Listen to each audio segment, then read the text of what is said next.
अस्सलाम वालेकुम। उम्मीद है आप सब लोगों की ईद बहुत अच्छी गुजरी होगी। आज जिस किताब के बारे में मैं आपसे बात करना चाहूँगा वो है पंजाबी शायरां दी चून।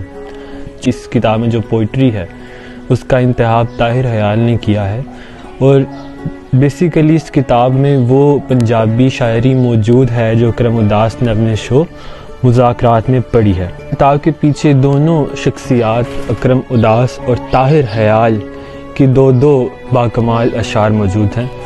अकरम उदास कहते हैं, धरती अंबर तारे हंसे, मैं रोयाते सारे हंसे, मैं हंसयाते अंदरों रोए, बारो बार प्यारे हंसे। ताहिर हयाल कहते हैं, जालम मग्गे बोलन लगे, गूंगे भी मुंह खोलन लगे, रब नू लबदे लोकी ताहिर, रब नू लबदे लोकी ताहिर, अपना आप नहीं फोलन लगे। इस किताब का शेर बाकमाल है। हर शेर एक अच्छा शेर कहने का हक रखता है और हसरत मोहानी ने अच्छे शेर के बारे में कहा है कि शेर दरअसल वही है हसरत, सुनते ही दिल में जो उतर जाए। वो शेर जो सुनते ही दिल में उतर जाए वो शेर अच्छा होता है। वो ये निशानी अच्छे शेर की कि उसको सुने तो वो दिल में उतर जाता है और अगर आप इस किताब को पढ़ें तो इसका हर शेर दिल में उतर जाने वाला है। इस तरह ये किताब दिल में उतर जाती है। अब हम जाएंगे इसकी शायरी की तरफ। देखिए, हमद में तो मियाँ मोहम्मद बख्श रहमतुल्लाह अलैह के कलाम में से सना के शार रखे गए हैं। उसका एक शेर जो मशहूर ज़माना है वो ये है कि अव्वल हमद सना इलाही, जो मालिक हर हरता, उसदा नाम जितारन वाला, हर मैदान न हरता। इसके बाद हम दूसरे शायर की तरफ जाते हैं। हर शेर वैसे तो बहुत कमाल का है इस किताब में, लेकिन उन कमाल अशार में से चंद बाकमाल अशार मैं आपको सुनाना पसंद करूँगा। जनाब अली जोशा कहते हैं कि नहीं नहीं हाले तीक नहीं होया, रोग दिले दा ठीक नहीं होया, होर किसे दा हो भी सकना, होर किसे दा हो भी सकना, तू पत्थर ते लीक नहीं होया। गखड़ के मशहूर मारूफ शायर जनाब मजहरुल हक कहते हैं कि दीवा अपने करदा जिए, दीवा अपने करदा जिए, साडे अगे नेरा किए, दीवा अपने करदा जिए, साडे अगे नेरा किए।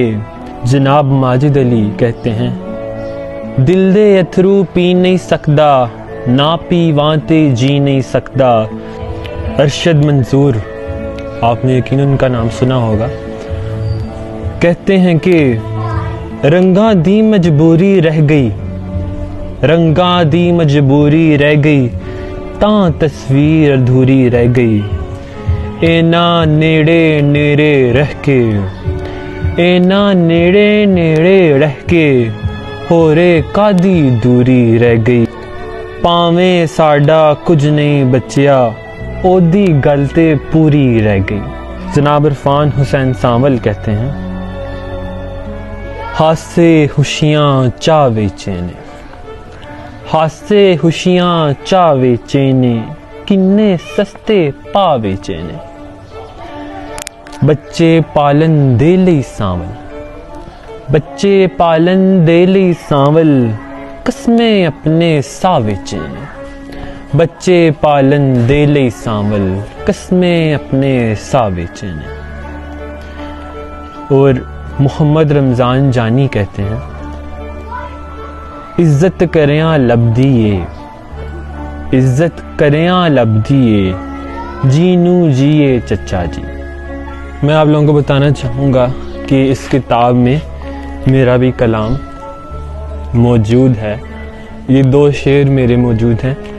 बोलन चिड़ियाँ कां, रब सच्चे दाना, बोलन चिड़ियाँ कां, रब सच्चे दाना, मामा वर्गा रब, मामा वर्गा रब, रब वर्गी है माँ, मावा वर्गा रब, रब वर्गी है माँ। आखिर में मैं आपसे ये बात कहना चाहूँगा कि वो ज़ुबान جو ہمارے اجداد زمانوں سے بولتے آئے ہیں ہماری دھرتی ماں کے اوپر، وہ زبان جس کو ہم ماں بولی کہتے ہیں، اس سے کبھی بھی دور مت ہوں، اس سے پیار رکھیں، اس کو بولیں، پڑھیں اور لکھیں، کیونکہ ہماری ماں بولی ہمیں پہچان دیتی ہے، کیونکہ یہ ماں بولی ہمیں ایک آئیڈینٹی دیتی ہے، ایک پہچان دیتی ہے، اس لیے کبھی بھی اس کو بولنے میں جھجکنا نہیں چاہیے، بالکل کسی قسم کی شرم محسوس نہیں کرنی چاہیے، پراؤڈ فیل کر کے اپنی ماں بولی کو بولنا چاہیے۔ اردو، پشتو، پنجابی، سندھی، بلوچی اور جو بے شمار زبانیں ہیں ہمارے ملک میں، جو بے شمار لوگوں کی ماں بولیاں ہیں، اپنی اپنی ماں بولی کی حفاظت کریں تاکہ وہ ان کا قیام باقی رہ سکے۔ دھرتی کا حق ہے کہ اس کے اوپر جو اس کی زبان ماں بولی بولی جاتی ہے، اس کے اوپر رہنے والے وہ ضرور بولیں۔ آخر میں آپ سے یہ بات کر کے زیادہ چاہوں گا کہ ہمیں پیدا کرنے والی ماں تو ایک ہی ہوتی ہے، لیکن جو ہمیں پروان چڑھاتی ہیں، جو ہمیں پالتی ہیں، وہ بے شمار ہوتی ہیں۔ اس میں ہمارا ماحول آتا ہے، اس میں ہماری دھرتی ماں آتی ہے، اس میں ہماری ماں بولی آتی ہے۔ ان سب ماؤں کو عزت دیں گے تو ہم پروان چڑھیں گے، اور ہمارا ملک تبھی ترقی کر سکتا ہے اگر ہم ایک اپنی آئیڈینٹی کے ساتھ چلیں گے۔